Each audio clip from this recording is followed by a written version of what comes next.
Welcome to Faith on Film with Isaac Hernandez and Holly McClure.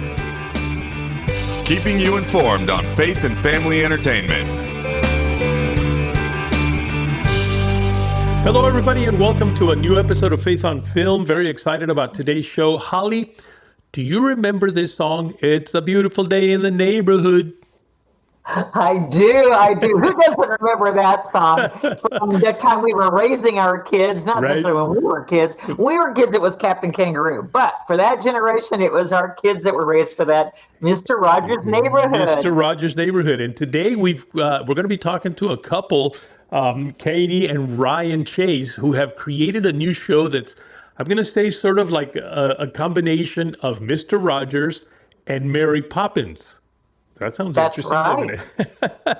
Yeah, they've right. And it's going to be for kids of all ages, but especially those little ones. And in fact, my daughter-in-law is going to be on talking about her suggestions, since we're kind of talking about new programs for kids, and see what she has to say, because she homeschools, but she also very carefully watches what my 3-year-old and 6-year-old grandchild watch. So we'll get some interesting comments for today's parents and grandparents out there. And that is what makes this show special today, is that your daughter-in-law's in it.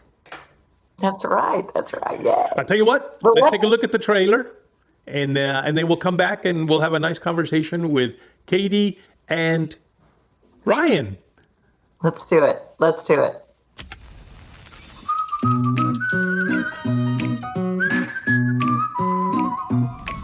It's a wonderful day. It's a wonderful day. It's a wonderful day. It's a wonderful day. Well, it's a wonderful day. It's a wonderful day with Mable Maclay.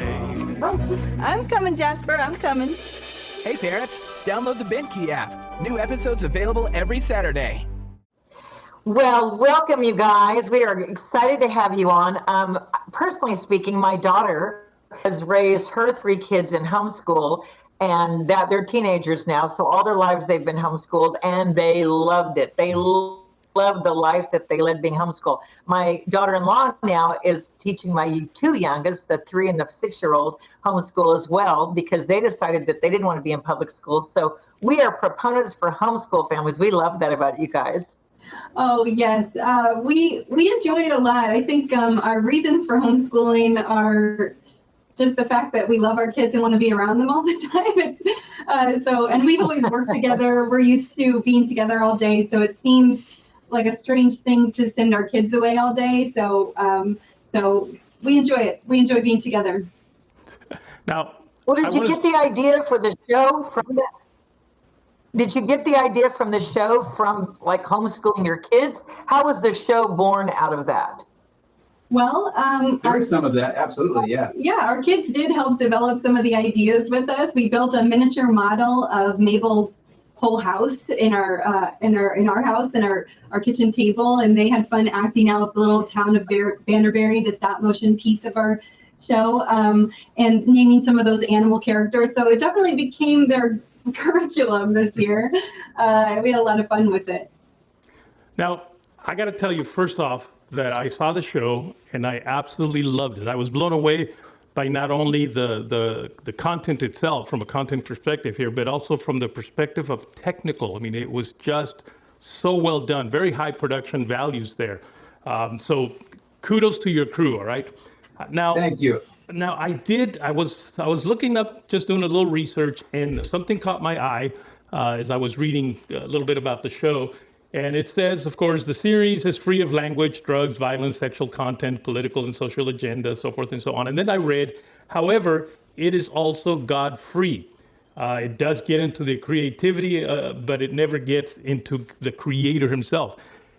Can you explain to us maybe why you took that position there? Which, by the way, I'm not saying it's a bad one. I'm just wanting for you to maybe explain, why did you make it? Yeah, we appreciate that position. Sure. Right, we appreciate that. It's interesting to find out why. Yeah, yes. I don't think that, if I'm correct, I'm not sure. I think that might be from somebody who, maybe from one of the reviews. And for it's not something that we have said. It's for us. We believe in a creator, and I put my faith in that there was something was done on our behalf, or else we'd be in big trouble. And so we just hope that our little light shines through the show, that we know that we weren't self-created, and we believe that God has put us here, and we thank Him for all of that. And so really, we hope the show is an outpouring of all the gifts and circumstances that God has put in our life, and we just try to be the best stewards of that and do the most the best work we can, the most excellent product we can, and just trust God that He's using all of it, the good and the bad. Hopefully, the good in this case, and so yeah, there will be episodes where there are references to. So the idea that Mable is a person of faith, she does use the word faith. Yes. But I think we took a lot of inspiration from Fred Rogers in this regard. He was an ordained minister, and his light shined so brightly and had such an enormous impact in mainstream culture. And so we do believe that that's possible. And I hope each of these episodes really tease up parents who want to drive home the lesson and reinforce it with conversations around their faith. And families of all faith could do that, because they're focused on virtues that are things we all agree on. And we think that's a really wonderful thing. Yeah. I agree with you. Yes, absolutely. And also, I didn't know if that came from Daily Wire, like that was a requirement of theirs, or if that's just something that you guys had already thought of in your show. But I love that it's Mr. Rogers' Neighborhood meets Mary Poppins. I think there's a whole generation of kids who don't even know what those shows are or have never even seen that. So this is a refreshing mix of this. What demographic would you say the show is for? What kid demographic?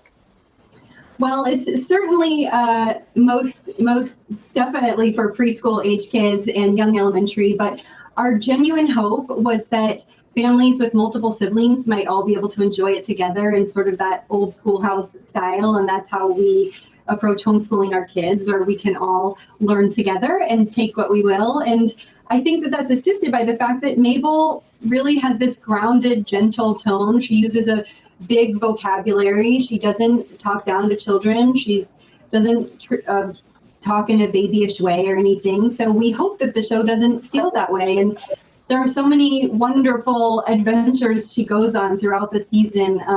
She visits a big famous football field and meets with the head coach. And she goes to a chocolate factory and learns how that's done. And she learns to ice skate with Scott Hamilton, which was such a huge, really fun day. So because she has all these really interesting big adventures she goes on, I think families with multiple age kids will enjoy.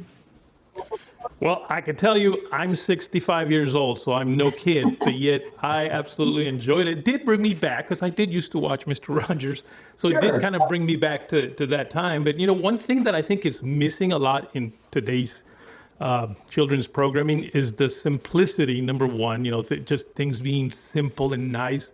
And also, of course, the fact that on today's children's programming, they're teaching a lot of very anti-biblical, anti-moral lessons, if you will. It's just creating kids that are very disrespectful, really. Yeah, it's interesting because we aren't political people, and we don't find this to be a political thing to say at all, which is just that most moms and dads want to be the ones who introduce certain topics, and they want to do it at the age that's right for their kid, with language that's right for their kid, and that might differ from kid to kid within their family. And I think modern parents are really intentional about their kids' development. That's a wonderful thing. And so it doesn't feel appropriate for certain topics to come in through a TV show, and we just put it on so that we could make dinner really quick. It feels better to leave a lot of that out of kids programming and let us do that in our homes and certainly in our churches, and focus on fun when it comes to kids shows. And building a foundation of timeless values. And where did you get the name of Mable? It was the runner-up for our daughter's name. It's the name. Yes, Mable Sorry, go was ahead. the runner-up of what we were going to name our daughter, so it's always just been a name we just love. And then her last name, Maclay, is named after Ryan's hometown of Tallahassee, Florida. It's just a very special place to us. It's where we spent the pandemic, and it's just a place that we will always call home. And so Maclay Gardens is the state park there, and there are a ton of Tallahassee, Florida little Easter eggs in our show. So we hope those locals will check it out. And in the town of Vanderbury, and then the car Mable drives in the credits. It's a car called an amphicar that can go on the road and in the water. Saw that. And we found out we were able to access one up here close to Nashville, but we found out the car was originally from Tallahassee and was driven on all the lakes there. We didn't know. And these are lakes that we walked around developing the whole show. So that was a really fun thing to find out. Gosh. Wow. I'm familiar with that car. I love boating, and I've always thought, man, wouldn't it be nice to have a car that can also go in the water? And I remember seeing that years ago.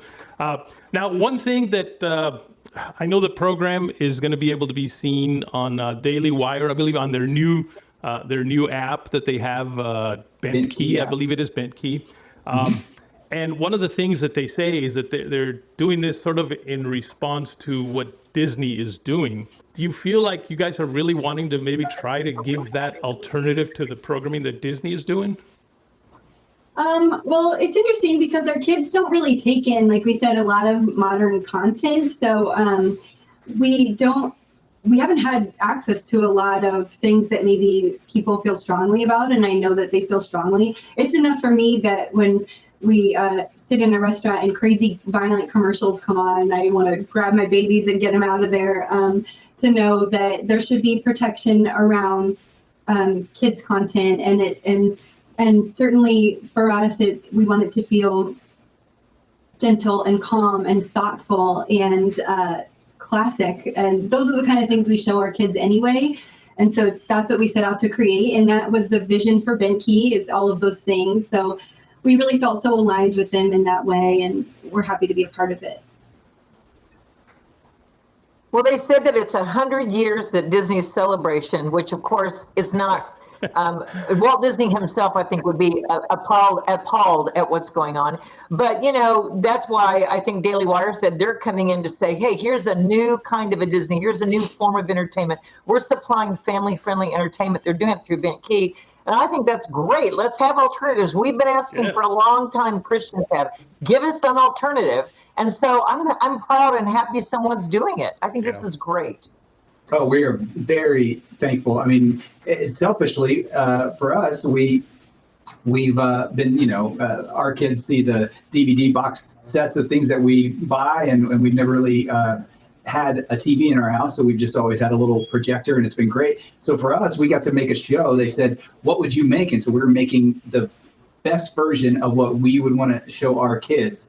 And it just happened to be that right now in life, there seemed to be a market gap for that, for something that was a little old-timey, a little timeless, and the foundations of things that we can all agree on and hopefully grow. Use those things to grow into more knowledge of things that get you closer, hopefully, to a creator, and then get you even closer. So we hope that's the case. And so for Bent Key to come along and have that vision and see that, we are so thankful. And then they said, just run with it. Make the thing that you want to show your kids. And so we just couldn't believe that. It's a gorgeous show. Yes. Your production is amazing. You guys, your art director, your production, it's amazing. That set is better than Mr. Rogers ever looked. Well, thank you. It's interesting. There were quite a few people who worked on the show who aren't being credited or named because they work in real Hollywood in a really successful capacity, who came to the set and were like, does everyone understand that this is bigger and better than anything we've ever seen? It was an enormous crew, full-scale production, and I think it speaks to the fact that Bent Key was ready and willing to pour resources into just making things that are fun and awesome, because some of our requests for some of these like incredible gadgets in Mabel's home that had to be made and designed from scratch, and everything that we sort of dreamed up that was neat and we knew kids kids would like was a yes, and they surrounded us with incredible professionals and resources. Yeah, their emphasis on quality is besides the vision of what they want to do with the app. Their emphasis on quality. They never hesitate, and we say, well, we'd like to do this, and I have this crazy idea for a little penny farthing bike, and it does this, and then a mass machine. They say, great. And so for them, the higher the quality that we were pushing for, they were like, yes, and then they would yes and add to it, and we were just thrilled with that, and then humbled by the way that we're just normal people. Nobody knows us, and the fact that all of these folks came on behind the scenes to work in the production that you're picking up on. These folks, a lot of folks, it was kind of an older crew, and we were just blessed by them. A lot of them are parents, grandparents, and they've worked on everything, from the 60s to now, and their experience came through, and you can see it on the show. That was our hope that it would come through, and the fact that you're seeing that and recognizing it, I love. And we were just blessed by all that. So we could just say, I'd like it to look this way, and they would say, yep. And then it just happens to be that most of them, a lot of them were people of faith. And so we had lots of bonding over that on set, and just so many stories like that. So besides the skill levels, and just been lovely. I understand that actually Bent Key, or I guess Daily Wire, is committing to spend $100 million on children's programming. At least that's what I read. Yeah, we're hoping to have every penny of that. Just kidding. Yes, put it in the contract. No, but it is. Thank you guys for coming. Yes, it is. It's just incredible to see how seriously they're taking it, and how invested they are in this cause of creating this beautiful programming. Yeah, thank you for all you do. Thanks so much. I already sent the link to my daughter-in-law who has the little ones, so she can show my grandchildren. So I'm excited about the show. Awesome. Thank you so much. Hey, I'm Ryan Chase. Ryan Chase. Let's do that again. There we go. Okay, one more time. I'll do Ryan Chase. You talk, and then I'll talk. Okay. Well, hi, we're Ryan and Katy Chase. And you're watching Faith on Film. And we made that show. I'm going to talk. Okay, write a show. I'm going to try it. And then you say Faith on Film. Here we go. 3, 2, 1. Hi, we're Ryan and Katy. I'm Katy. Ready? 3, 2, 1. Hi, we're Katy and Ryan Chase from A Wonderful Day with Mable Maclay. And you're watching Faith on Film. They were funny. I love bloopers, actually. That's kind of fun to show that. I do. Okay, up next is a very special guest to me, everyone. This is my beautiful and gorgeous daughter-in-law, Breanna Schwegman, and she's coming on. Hi, Breanna. Hi. She's coming on to talk about my beautiful grandchildren who are 3. Titus is 3 and Selah is 6, but to also continue the discussion about programming that is responsible, that's something you would want your kids to watch, your toddlers, your young people to watch, and what we shouldn't be watching. And so I know she's a discerning mom, Isaac, and that's why I thought, let's bring her on to talk about that. And I'm glad you did. Her and I, as we were setting up, had a little bit of a conversation, and I can tell she's very particular about what she allows her kids to watch. She is, and I think it's a good thing, because you have to be these days, as we've discovered. Breanna, they were talking about their show, which is a kind of a mixture of Mr. Rogers and Mary Poppins, that kind of feel for that show. And I think people can relate with that. Most generations and most people are like, okay, I know what that is. But these days, it's hard to tell what's good just by a title and what isn't. And in fact, some of the things you probably started watching, you realized aren't. Tell us about some of the shows you would say you would stand behind for, like, toddlers, 3, 6, 7, 8-year-olds. Yeah, so there was a phase that I went through where everything that I was watching would pop up and I would just be holding my breath. So then I started watching shows on my own and previewing each episode for the kids. And then in the morning, I would let them watch the one that I had already watched. Well, I couldn't keep up with that lifestyle. It's very hard to watch every single episode. So I just started doing research on other shows that are out there, other programs that are out there. There's a program called Yippee TV, and it's a Christian-based network that shows all Christian shows, shows about good character, good morals, shows about Bible stories. So some shows that we watch with them is called Allegories. And that is a show about these cute little owls that are in a classroom. Their teacher teaches them about the Bible so the kids can learn different Bible scriptures. And the owls go on different journeys and they learn about God. They learn different lessons and they build their character. They do prayer time. And then at the end, usually a pastor comes on and talks about the message, talks about the episode and describes it and teaches the kids more. So that's a great one for toddlers. Even my 6-year-old loves it. And then another one is called Boss the Bear. That's really good for toddlers. It's about this green, friendly bear, lives with his family of 4, the mom, dad, and 2 kids. And the bear mostly teaches them about good character, teaches them right from wrong. And that's a really good show. They make it fun. They have a lot of fun songs for the kids. Kind of similar to like a Barney vibe, but a little more modern than that. It's more of a cartoon. Another one that I really love is called Theo. That one's on Yippee TV. That one is so good at teaching actual stories of the Bible. And it's about this elderly man, and he just is full of Jesus in his heart. And he tells kids different stories, and then it goes into an actual storyline of acting and all that. It's a cartoon. And fruits of the Spirit, good character, doing what's right. That's my favorite one for the kids. It's really good. And let's see, another one is Storybook. That one is not for toddlers. That's probably for age 5 and up.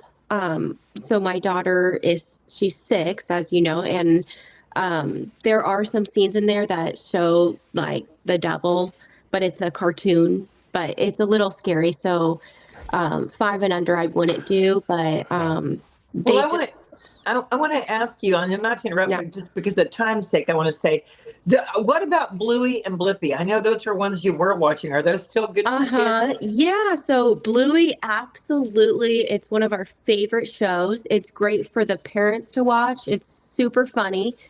They make it really relatable for parents. So, and then for the kids to watch, it sparks their imagination the way Bluey plays. Okay. And it's a really good, lighthearted, friendly, family-oriented show.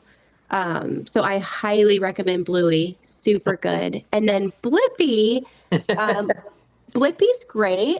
My 3-year-old loves Blippi. They are starting to go a little bit of a different direction. So I am slowly turning back on Blippi. I still let him watch episodes that I've seen. I have so many episodes memorized because we've watched them a million times. So it's still a good show, but you definitely have to be cautious. There's a new character on there, and her name is Mika. She's super sweet, super friendly, but it's just going in a different direction. What shows were that? And you can just give me titles, not descriptions. But what shows were ones you started watching and then you realized, wow, this is turning a different direction, and you're not anymore? Let's see. I want to say it's been a while because I've been heavily watching everything, but I want to say one of them was called Charlie and the something Factory. It's on Netflix. Colorful Factory or something like that. Charlie and the Colors. That was a good one, but then there was an episode where I think he put on women's clothes and like dressed up as a girl and went to a ball as Cinderella. And that's when I was like, and started changing he loved that show. And so then I was like, hey, we're done with that one. It was a whole episode of that, of him, going to a ball and all that. So, yeah. And then you have to keep a tight concern, don't you, these days? You have to keep watching. Yeah, because if they're going to show one thing like that, they're going to show more. So it's just a gateway, an opening to more. Another show that we never got into, but I've seen different reviews on that are terrible, is Blue's Clues, and that's for toddlers. Blue's Clues had an episode of a pride parade, and each parade, it was to the song of The Ants Go Marching Two by Two, but they changed the words to it, and it became just a pride parade celebration and also transgender celebration of transgender families. And that's just not the things we want to teach our kids about. And so I never watched that show with them, but I was shocked when I saw that episode online to see what all the talk was about. And we don't watch regular television. We don't watch commercials. We don't watch any type of live stream TV because we just don't know what's going to pop up. So the kids know anytime commercials come on when we're watching football, they already turn away from the TV. and also it's October, so a lot of scary movies are That's right. shown on commercials, and they're horrible. Yes. They are horrible. So it's very hard to watch football in October with young kids with those commercials and all that. So now, Holly, she mentioned a network or a platform, I guess, that they watch. Yippee. That was, you said Yippee, right? Holly, Yippee are you TV. aware? Are you aware that actually is a rebrand of TBN's Smile of a Child network? No, I did not know that. That Smile of a Child. Oh my gosh. Wow. Jan started that years ago. Jan started that. Yes. Wow. Quick question. When you get around your girlfriends, is your taste in shows the same as theirs, or do you have to be even more protective of your kids because they're over there, like you're having dinner or something and they're watching TV? Do you find that situation you have to be more protective? Most of my friends, we are all like-minded, so we all are pretty much on the same boat. I have a few friends that just let their kids kind of watch whatever, but they're super respectful when we go to their house. They'll be like, "Is this one okay?" And they'll just let me pick the shows, and they don't mind. But majority of my friends are thinking the same way. We all do the same kind of lifestyle and same mindset, same values. So it's not too hard. It's more hard when we go out to restaurants and the TV's on. Oh, yeah. Well, Holly, we've run out of time on this, but this was very exciting and very informative. I think we might need to do another show where we just have her tell us all about the different shows that are good for kids to watch. I actually like it because we're not watching any of those. Right. I know. It's great for our audience to hear about it. Breanna, will you come back when we have we're going to have you back. And you know what I want to do? Have you back for the holidays to talk about some children's holidays things you would suggest. So we're going to have you back on, darling, okay? Yeah, absolutely. Love you dearly. Thank you so much Love for you being too. with us and sharing. Bye-bye now, and see you all next week. Write to us at faithonfilmtv@gmail.com. That's faithonfilmtv@gmail.com. Follow us on Facebook, Instagram, and Twitter at Faith on Film TV. Also, go to our YouTube channel, Faith on Film TV, and hit the subscribe button and the bell for notifications on our latest Faith on Film shows.